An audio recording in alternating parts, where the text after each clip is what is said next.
บายดีท่านผู้ชมที่เคารพยินดีต้อนรับทุกท่านเข้าสู่รายการร่วมกันวันอาทิตย์รายการที่จะนำเสนอเกี่ยวกับเวียกงานการพัฒนาเศรษฐกิจสังคมของบ้านเฮารวมถึงเวียกงานที่พ้นเด่นของบรรดาองค์การภาครัฐของพวกเฮาและมื้อนี้ทางทีมงานของพวกเฮาก็ถือว่าเดินทางมาถ่ายทำรายการอยู่ที่แขวงขมวนโดยเฉพาะหัวข้อที่จะสนทนาก็เกี่ยวกับเวียกงานการจัดตั้งปฏิบัติของคณะโฆษณาอบรมแขวงขมวนที่ผ่านมาเพิ่นมีเวียกงานใดๆที่พ้นเด่นซึ่งเข้าร่วมสนทนาในรายการมื้อนี้ก็แม่นทานบุญเลิงเลิศบุญสูห้องหัวหน้าคณะโฆษณาอบรมแขวงขมวนสวัสดีท่านสวัสดีก่อนจะไปเว้าเรื่องการจัดตั้งปฏิบัติเวียกงานที่ผ่านมาอยากขอให้ท่านอธิบายหรือว่าเสนอเกี่ยวกับภาระบทบาทเวียกงานของคณะโฆษณาอบรมแขวงขมวนมีขึ้นแนวใดแด่จะสำหรับเวียกงานโฆษณาที่ผ่านมานี่เวียกงานโฆษณาก็เป็นเวียกงานหนึ่งที่มีบทบาทมีความสำคัญเพราะว่าเวียกงานนี้มันติดพันกับบรรดาทัศนะแนวคิดในแบบวิธีนำพาของคณะพรรคทุกขั้นส่วนเวียกงานโฆษณานี้มันจึงมีบทบาทสำคัญ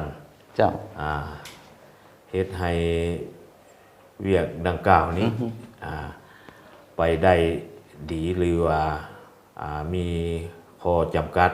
ที่มันขึ้นกับองค์คณะพรรคองค์คณะพรรคใดที่นำพาด้านแนวคิดได้ดีก็มันเวียกงานโฆษณาถ้าเฮาจะไปได้ดีภาระบทบาทโฆษณานี่มันมีอยู่ 2-3 บทบาทใหญ่เนาะบทบาทหนึ่งเป็นบทบาทศึกษาอบรมทางด้านแนวคิดบทบาทที่2นี่เป็นบทบาทนำพาทางด้านแนวคิดให้แก่พนักงานสมาชิกพรรคและประชาชนบรรดาเผ่าอันนี้บทบาทหลักๆของเวียกงานโฆษณาถ้าเอาเอิ้นว่าเวียกงานโฆษณาเป็นเวียกงานทำอิฐของพรรคเวียกงานโฆษณานี่ก็เป็นกระบอกเสียงให้แก่การจัดตั้งของพรรคบทบาทสำคัญทำอิฐก่อนหมู่เนี่ยมันเวียกงานโฆษณาภาระบทบาทของโฆษณานี้มันจะเฮ็ด2 บทบาทคือข้าพเจ้าได้กล่าวมานั้นแต่ว่าอันลักแท้เนี่ยมันขึ้นกับแบบแผนวิธีนำพาของคณะพรรคแต่ละขั้นมันจังได้เนาะมันจังไปได้ดีสันมีบางด้านนี่ก็ยังคองคอยยังเป็นคำถามว่ามันเวียกไผเป็นเวียกของคณะพรรคบ่มันเป็นเวียกของไผคันมันเวียกแนวคิดนี่เวียกอันนี้เนี่ยมันเป็นเวียกของมนุษย์ทุกคนทางสังคมทางการจัดตั้งทางพรรคทางรัฐขนาดนี้สันเฮ็ดให้บทบาทของโฆษณานี่มันจึงมีบทบาทสำคัญในระยะผ่านมาแล้วปัจจุบันนี้พนักงานอยู่ในคณะโฆษณาอบรมแขวงขมวนเขามีหลายหน่อยปานใดล่ะพนักงานโฆษณานี่เมื่อก่อนนี่มันมีอยู่30 ปลายสหายสำหรับอยู่แขวงอยู่เมืองนี่ก็มีอยู่80 สหายรวมทั้งเมืองทั้งแขวงในเมื่อถ้าเฮามีภาระบทบาทโฮมโอนเวียกงานสื่อมวลชนเข้ามานี่ก็พนักงานโฆษณาสำหรับภายในแขวงนี่ก็มันมีอยู่50 ปลายสหายนะรวมทั้งเมืองมัน150 ปลายสหายคงเขตองค์การจัดตั้งของเวียกงานโฆษณานี้นะถือว่ามีความสะดวกมีความยุ่งยากในการจัดตั้งการคุ้มครองสำหรับอยู่แขวงนี่ก็สะดวกง่ายเนาะสำหรับอยู่เมืองก็มีความสะดวกมีข้อยุ่งยาก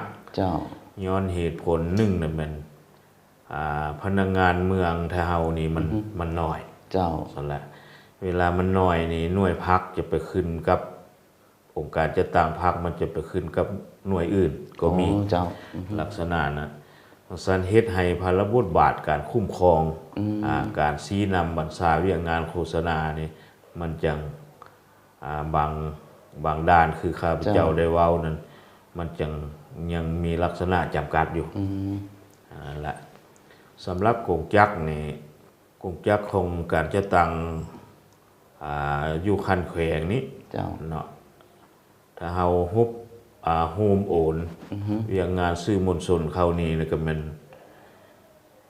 สำหรับซื้อมวลชนนั้น เจ้า มันมี1แขนงกับ3กองมีกองวิทยุมีกองโทรภาพและหนังหนังสือพิมพ์ เจ้า สัน3กองนี้มันจะเฮ็ดพลบุตบาทมันต่างกันน้อยนึงเนาะการเคลื่อนไหวนะ แต่เป็นเวียกซื้อมวลชนนั่นแหละ ซื้ ต อ อน ม นั้ วน ลชนรวมกันนั้นลักษณะนั้นแต่บางคนก็เจ้าบ่เข้าใจก็เจ้าก็ว่ามันเป็นคนละอย่างคนละแนวความจริงแล้วมันเฮ็ดคนละหน้าที่แต่พลบุตบาทอันเดียว อ กั ย่าง น เดียวกันเจ้า เพื่อชี้นำพาหรือว่าเพื่อออกข่าวโฆษณาแนวทางนโยบายของพรรคของรัฐ เจ้า สู่ ประชาช ประชาชน เจ้า ลักษณะนั้นนะในวันนี้อยู่ในนี้เนาะมันมีองค์การจะตั้ง เจ้า มหาชนมีสาวหนุ่มมีแม่หญิงกับมาบาลสันนี้ถ้าเฮาก็ได้จัดรวมเข้ากันเป็นอันหนึ่งอันเดียวกันเป็นหน่วยเดียว ลักษณะนะแต่ยังคาอยู่หน่วยพักหน่วยพักยังเป็น2หน่วยอยู่คาดว่าต้นนานี่จะจัดเป็นคณะพักหักฐาน เจ้า แล้วก็สิแบ่งเป็นหน่วยในการคุ้มครองมันคือว่ามันสิสะดวกขึ้น เจ้าเขายังมีแผนปรับปรุงการจัดตั้งเพื่อให้เหมาะสม ให้เหมาะ กับ สม เวียกงาน กับ ที่ เวีย เรา งงานตัว เจ้า จริงฉะนั้นเราจะได้ปรับปรุงคืนใหม่เพื่อให้มันสอดคล้องกับหน้าที่ภารบทบาทของเวียงงานโฆษณาแต่ละเมืองเขาก็จะได้ปรับปรุงคือกัน เจ้าละสภาพรวมในการจัดตั้งปฏิบัติเวียกงานในระยะปีผ่านมา หรือว่าเขามีเวียกงานตัวใดแดที่พ้นเด่นนะครับ เวียงงานที่พ้นเด่นในระยะผ่านมานี่ถ้าเฮาเวียงงานโฆษณาถ้าเฮาก็ได้แม่นอันที่หนึ่งก็แม่นได้เฮ็ดพลบทบาทโฆษณาเป็นต้นแม่นผันขยายมติแนวทางของพรรคลงสู่ท้องถิ่นหักฐาน โดยเฉพาะมัน04ว่าโดยการผันขยายคุ้มครองเศรษฐกิจแห่งชาติ เจ้า เป็นเอกราช เจ้าละผ่านการจัดตั้งปฏิบัติเวียกงานมาแล้วเขามีการประเมินว่าผลที่ได้รับเป็นคืนเท่าใดแด ขั้นตอนประเมินนี่ถ้าเฮาก็มาตีราคาตามการสรุปการรายงานของเมือง เจ้า นี่ก็ว่าเห็นว่าได้ดีพอสมควรแหละ เจ้า บรรดาทัศนะแนวคิดของประชาชนก็มีการจัดตั้งปฏิบัติทางด้านเศรษฐกิจสังคมมีการคุ้มครองกันได้ดี เจ้า มีการผลิตเป็นสินค้ามีการซื้อขายแลกเปลี่ยนโดยถูกต้องตามระเบียบกฎหมาย ใกล้ฮอดบันเลือกตั้งสมาชิกสภาแห่งชาติสุดที่10พร้อมทั้งสมาชิกสภาประชาชนแขวงสุดที่5คือทางคอสพของพวกเราที่เขามีการกักเกียมหรือว่ามีการสร้างขบวนการต้อนรับขึ้นได้ใดท่าน อันนี้การก้าเกียมให้แก่นั้นบันเลือกตั้งสมาชิกสภานี้ได้เมื่อมีมติของคันเทิงแล้ว เจ้า ทางแขวงเท่าก็เป็นโดยเฉพาะมันกรรมการเลือกตั้งได้ออกมติตกลง เจ้า คณะรับผิดชอบสำหรับโฆษณาเท่าก็ได้ออกแจ้งการแนะนำให้บรรดาเมืองในการจัดตั้งเคลื่อนไหวโฆษณา เจ้า ให้พ่อแม่ประชาชนรับทราบและเข้าใจต่อปัญหาเวียงงานสภานี้ เจ้า อยู่ในนั้นก็แมันได้ผลิตเป็นรายการ โอ้เจ้า เป็นสปอร์ตโฆษณา เจ้า เนาะเพื่อว่าให้ประชาชนรับทราบและเข้าใจเดี๋ยวนี้เท้าก็กล้าเกี่ยมเคลื่อนไหวลงโฆษณาอันที่หนึ่งมันผู้แทนจะลงไปหาเสียงให้มันได้100%อ๋อ ถือว่าความรับประกัน400เพิ่นว่าอันที่สองมันเว้าเรื่องเวียงงานป้องกันชาติป้องกันความสงบให้มันเหี่ยมห้อยบ่ให้มีสิ่งใดที่เกิดขึ้นสำหรับแขวงขมวดอันที่สามมันที่สามนี่มันเฮ็ดให้ประชาชนนี่ไปใช้สิทธิ์ใช้เสียง เจ้า บ่ให้นอนรับทับสิทธิ์ สิทธิ์ของตัวเองหรือว่าสิทธิเสรีภาพของพลเมืองต้องได้ไปใช้สิทธิ์ให้มันได้100%เจ้าอันที่สี่นี่แม่นความโปร่งใสความโปร่งใสนี่ตรงกันนี่ก็มัน5ประการว่าให้100ตามทิศของเพิ่นมันให้ได้400เจ้าถือว่าทั้งแขวงเฮาเนาะก็ถือว่าครบพร้อมนี่100%หรือว่า400%แล้วบ่ทุกด้านเลยสำหรับแขวงขมวนเฮานี่ก็ถือว่ากาเกี่ยมทุกด้านเจ้าคาดว่ารับประกัน 400% เจ้าขนาดนั้นเพราะว่าบ้านเลือกตั้งนี่ก็จะที่22กุมภาพันธ์นี่แหละเนาะระยะผ่านมาเนาะก็มีกองประชุมใหญ่ของพรรคครั้งที่12นะคือทางแขวงของพวกเฮานี่มีการพันขยายเกี่ยวกับเนื้อในของประชุมคือแนวใดมาจัดตั้งปฏิบัติเวียกงานโดยเฉพาะเวียกงานโฆษณาของแขวงเฮาจ้ะอันนี้สำหรับการจัดตั้งพันขยายเนื้อในมติกองประชุมใหญ่ของศูนย์กลางพรรคนี้ถ้าเฮาก็ได้ดำเนินการก้าเกี่ยมห่างหาบทจัดตั้งพันขยายนี้เพื่อคัดย่อเอาบทให้มันไปเผยแพร่ให้มันรัดกุมเนาะโดยเฉพาะมันทางคณะโฆษณาองค์กรศูนย์กลางพรรคจะส่งการคัดเอกสารนั้นอันเป็นมติลงมาให้สำหรับเนื้อในกองประชุมใหญ่ขององค์คณะพรรคแขวงเท่ากับพวมกาเกียมคัดยอเข้าเพื่อจับเป็นจุดที่ลงไปจัดตั้งพันขยายให้สู้เป้าหมายให้มันทั่วถึงเพราะว่าอยากให้รับประกันให้ทั่วถึงฮอดพ่อแม่ประชาชนเนาะอันนี้ถ้าจะพวมเฮ็ดแผนคาดคะเนว่าสิจัดตั้งปฏิบัติอยู่คันแขวงนี่ให้ได้3สุดบ่ให้หลุดสำหรับคันเมืองนี่แม่นให้ได้สุดหนึ่งอยู่เมืองและนอกนั้นแม่นไปลงไปจัดตั้งปฏิบัติอยู่ภาคฐานให้มันได้เนาะสำหรับการจัดตั้งพันขยายเนื้อในกองประชุมใหญ่ของศูนย์กลางพรรคติดพันกับเนื้อในมติกองประชุมใหญ่ของแขวงติดพันกับเนื้อในกองประชุมใหญ่ขององค์คณะพรรคเมืองให้มันรับประกันให้มันได้เขาคิดว่าจะเริ่มจัดตั้งปฏิบัติในระยะใดคิดว่าอยู่ในช่วงกลางเดือน2นี่คิดว่าสิได้จัดตั้งปฏิบัติจะได้เริ่มแล้วเนาะจะได้เริ่มจัดตั้งปฏิบัติเจ้าคือเวียกงานหลายๆอย่างเขาก็มีเวียกงานที่พ้นเด่นแล้วเขาก็เกี่ยมพร้อมในหลายๆด้านอย่างเช่นนั้นสำหรับที่ผ่านมาด้วยท่านสำหรับเวียกงานของคณะโฆษณาอบรมแขวงขมวนกับพวกเขามีสิ่งใดที่ยังเป็นสิ่งท้าทายสำหรับพวกท่านอยู่สิ่งท้าทายสำหรับเวียกงานโฆษณาอบรมเฮานี้เนาะอันหนึ่งในเฮานี่ทางด้านบุคลากรนี่ก็ยังมีระดับความรู้ยังจำกัดเป็นอย่างจังว่านั้นเพราะว่าเดี๋ยวนี้มันการนำใช้เทคโนโลยีที่ทันสมัยโดยเฉพาะมันการตอบโต้ข่าวต่างๆทางออนไลน์นี่มันไวสันเฮ็ดให้เฮานี่มันบ่ทันได้ตอบสนองได้อันนี้เป็นสิ่งท้าทายหลายกติราคาหลายด้านว่าถ้าเฮานี่ยังขาดปัจจัยได้อันหลักๆก็แม่นบุคลากรเนาะก็ทิศทางเวียกงานโฆษณาเนี่ยเฮาก็สร้างจิตใจเอกราชหันเวียกงานโฆษณาเป็นทันสมัยแต่ว่าก็คือข้าพเจ้าได้เว้าล่ะหนึ่งก็เป็นบุคลากรเฮายังบ่ทันพร้อมเป็นอะไรจะเอิ้นว่าบ่ทันพร้อมเพราะว่าการนำใช้เทคโนโลยีนี่มันบ่ทันได้นะมันบ่ทันได้ลักษณะนั้นนะท่านผู้ชมตอนนี้เฮาไปรับชมโฆษณากันก่อนแล้วกลับมาสนทนากับทานบุญเลิงเลิศบุสูกันต่อเกี่ยวกับเวียกงานของคอสพ.แขวงขมวนจ้ะ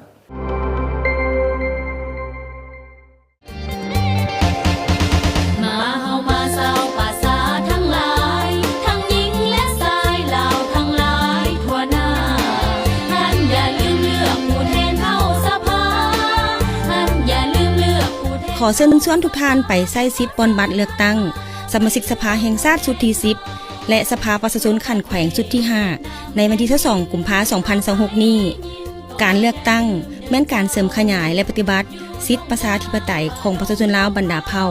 เข้าในการปรับปรุงบูรณะระบบองค์การอำนาจการปกครองรัฐขั้นส่วนกลางและท้องถิ่นให้เข้มแข็งเป็นต้นแมนปรับปรุงบูรณะและสร้างความเข้มแข็งให้แก่สภาแห่งชาติและประชาชนให้เข้มแข็งจงพร้อมใจกันไปใช้สิทธิ์เพราะการเลือกตั้งแม่นเกียรติศักดิ์ศรีและสิทธิพันธะของพลเมืองลาวทุกๆคนทั่วแดนทั่วประเทศทั่วเขตทั่วแดนไปเลือกผู้แทนต่างพวกเขาในสภามาเฮามาทันรายการกสิกรรมลาวกสิกรรมเพื่อการเรียนรู้เป็นรายการดีๆที่จะนำเสนอให้ทานได้รู้จักเวียกงานในภูเขตกสิกรรมบ่ว่าจะเป็นข้อมูลเกี่ยวกับการปลูกการเลี้ยงและเทคนิคใหม่ๆด้านกสิกรรมท่านสามารถติดตามรายการกสิกรรมลาวกสิกรรมเพื่อการเรียนรู้ได้ผ่านทางโทรภาพแห่งชาติลาวช่อง 3 HD ออกอากาศทุกวันอาทิตย์เวลา 10:10 น.หาเวลา 10:25 น. 17:15 น.หาเวลา 17:30 น.เวลา 21:30 น.หาเวลา 21:45 น.และออกอากาศคืนในวันจันทร์เวลา 8:50 น.หาเวลา 9:05 น. 12:55 น.หาเวลา 13:00 น.และเวลา 20:45 น.หาเวลา 21:00 น.ท่านสามารถรับชมรายการย้อนหลังได้ผ่านทาง Facebook Page LNTV3 HD และช่อง YouTube โทรภาพแห่งชาติลาวช่อง 3 HD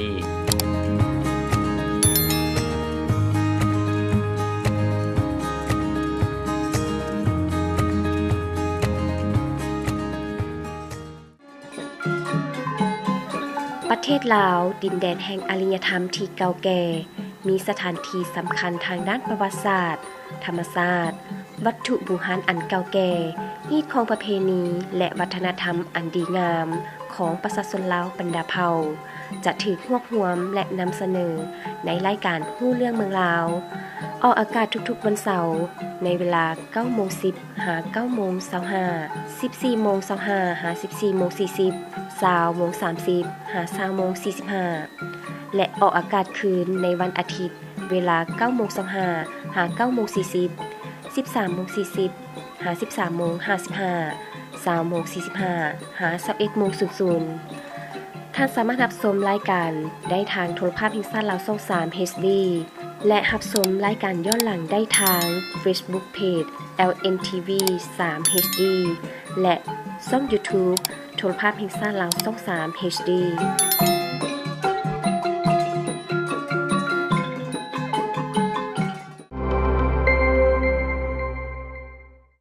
กลับเข้าสู่ระยะที่ 2 ของรายการพวกเรายังอยู่ร่วมสนทนากับท่านบุญเลิงเลิศบุญสู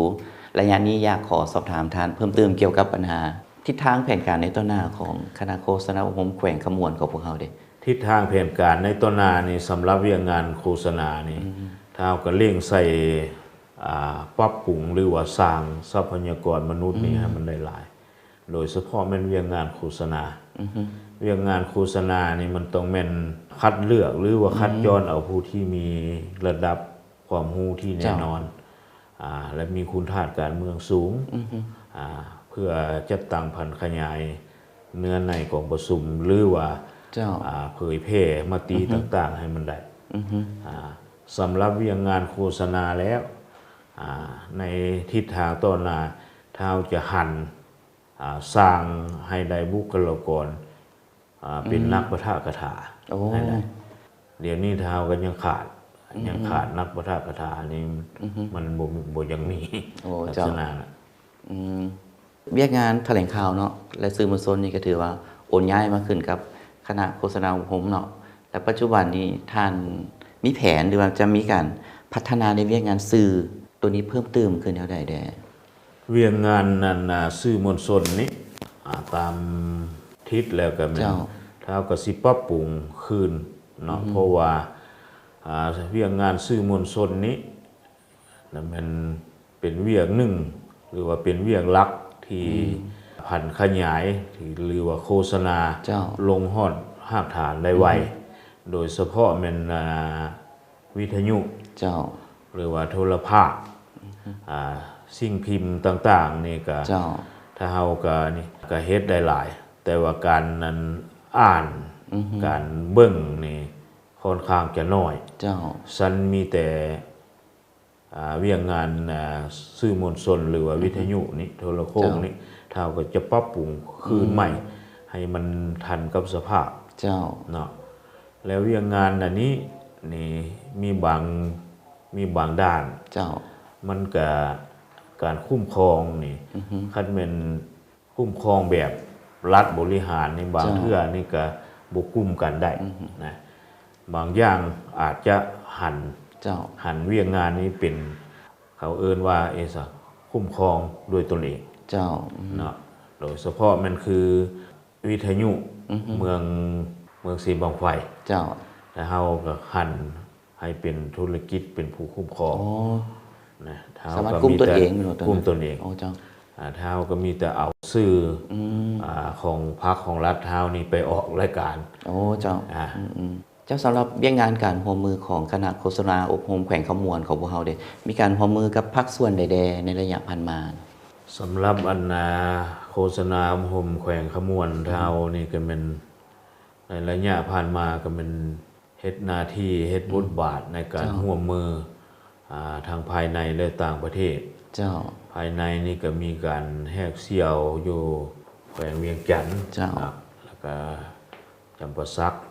แต่ว่าการเคลื่อนไหวนั่นก็ยังบ่ทันได้ต่อเนื่องเจ้าและอันที่2นี้การร่วมมือกับต่างประเทศนี่โดยเฉพาะแม่นสสเวียดนามเจ้าสสเวียดนามนี่แต่ก่อนนี่ก็แม่นแขวงกวางบิ้งเจ้าเดี๋ยวนี้มันเพิ่นโฮมแขวงเข้ากันนี่ก็เป็น2แขวงเป็นแขวงนึงนี่ก็ปีนี้แม่นเท้านี่เป็นผู้รับเจ้าเพราะว่ามีหนังสือช่วยจำมัน2ปีใดแลกเปลี่ยนบทเรียนกันเทื่อนึงเจ้าและปีก่อนนั่นน่ะเท้าละไปเจ้าปีนี้แหละเพิ่นจะมาแต่ว่าเนื่องจากว่าคาดคะเนตามแผนแล้วมันเพิ่นจะมาอยู่ในช่วงปี2025นี้เจ้าแต่เนื่องจากว่าเพิ่นติดธุระในการโฮมโอนแขวงนี่บ่แล้วเพิ่นก็ถ้าเฮาเฮ็ดหนังสือเชิญไปเพิ่นก็ขอเลื่อนมาเป็นปี2026คาดว่าเดือน3จะได้รับคณะของสสเวียดนามเจ้าในการนั้นร่วมมือนี้ในการเฮ็ดเวียงงานโฆษณานี่ท้าวก็ได้เฮ็ดลายรูปลายสีเนาะเจ้าอันที่1ลักก็เป็นท้าวก็ได้ตั้งเป็นศูนย์เวียงงานหรือเฮาเอิ้นศูนย์ฝึกอบรมอันนี้ก็ใช้งบประมาณอยู่ประมาณ3ตื้อปลายในเวลานั้นเป็นศูนย์สร้างเป็นศูนย์อยู่เมืองมหาไซอยู่ในศูนย์นี้เนาะเฮาจะคาดว่ามันฝึกอบรมให้แก้พนักงานสมาชิกพรรคใน5ตัวเมืองตะเวนออกลักษณะนั้นอันที่2มันฝึกอบรมให้แก้นายบ้านเลขาธิการบ้านเป้าหมายหลักก็แม่นนั่นนะสำหรับศูนย์เท่านี้มันยังคาอยู่งบประมาณของเมืองที่ฝึกอบรมให้แก้นายบ้านนะก็ศูนย์เท่าก็ยังบ่ทันได้เคลื่อนไหวเต็มเม็ดเต็มหน่วยเจ้าระยะนี้ก็มอบให้เมืองมหาไซเป็นผู้คุ้มครองเจ้าศูนย์รับได้ประมาณสุดหนึ่ง60 ปลายคนคือส่วนตัวนี้เขาเริ่มจะตั้งปฏิบัติในการฝึกมาโดนปานใดแล้วท่านศูนย์นี้ถือว่าในการจะตั้งฝึกอบรมนี่ถ้าเฮาบ่ทันได้เฮ็ดจักสุดเนาะหากแล้วการก่อสร้างส่วงข้าพเจ้ามารับผิดชอบส่วงข้าพเจ้ามาอยู่ปี2020นี่ก็ได้สมทบกับหมู่คณะก็ได้ขอบีแบ่งงบประมาณนำแขวงโดยเฉพาะเป็นการนำของแขวงได้ให้ความสำคัญเพิ่นก็ได้แบ่งงบประมาณให้เฮ็ดให้ศูนย์นั้นสำเร็จเป็นศูนย์ฝึกอบรมที่สมบูรณ์แบบเดี๋ยวนี้แต่ว่าการฝึกอบรมมันเท่ายังบ่ทันได้เอาครับมีแต่ฝึกพนักงานอยู่คันเมืองอีกเทื่อนึงบริการใกล้ฮอดบั้นเลือกตั้งสมาชิกสภาแห่งชาติสุดที่10พร้อมทั้งสมาชิกสภาประชาชนแขวงสุดที่5อยากให้ทานเชิญชวนพ่อแม่ประชาชนออกมาใช้สิทธิ์ใช้เสียงพร้อมกันเจ้า จะอีกเทื่อหนึ่งเนาะเนื่องจากว่าไกลฮอดวันเลือกตั้งสมาชิกสภาแห่งชาติสุดที่10สภาประชาชนคันแขวงสุดที่5ก็ขอเชิญชวนพ่อแม่ประชาชนลาวบรรดาเผ่าโดยเฉพาะแม่นชาวแขวงขมวนจงออกมาใช้สิทธิ์ใช้เสียงประชาธิปไตยของตัวเองให้เต็มเม็ดเต็มหน่วยเนาะบ่อยากให้ผู้ใดจะขาดสิทธิ์ไปในเวลาใช้สิทธิ์ในวันที่22เดือน2ปี2026นี้ก็ขอเชิญชวนบรรดาพ่อแม่ประชาชนเมื่อทุกคนผู้ที่มีสิทธิ์มีเสียงจงออกมาใช้สิทธิ์ให้มันครบได้100%ทุกเขตเลือกตั้งทุกหน่วยเลือกตั้งของแขวงขมวนสุดท้ายวันนี้